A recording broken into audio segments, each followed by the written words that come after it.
everyone, welcome back to my channel. It's Priya and you're watching Priya Preeti Arts. It's me Priya and she is Preeti. तो मैंने आज अपनी सिस्टर का स्केच बनाया है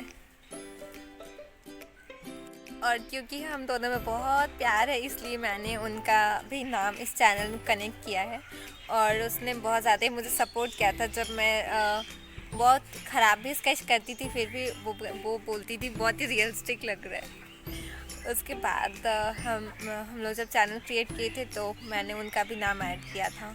इस स्केच को बनाने में लगी 2 आवर्स और इस स्केच को बनाने के लिए मैंने ग्रेफाइट पेंसिल, टिश्यू पेपर और पेपर स्टम्प और फिर करेक्शन पेन का मैंने यूज़ किया है और आइवरी शीट में मैंने इसे ड्रॉ किया है। तो चलिए अब हम इस स्केच को देखते हैं।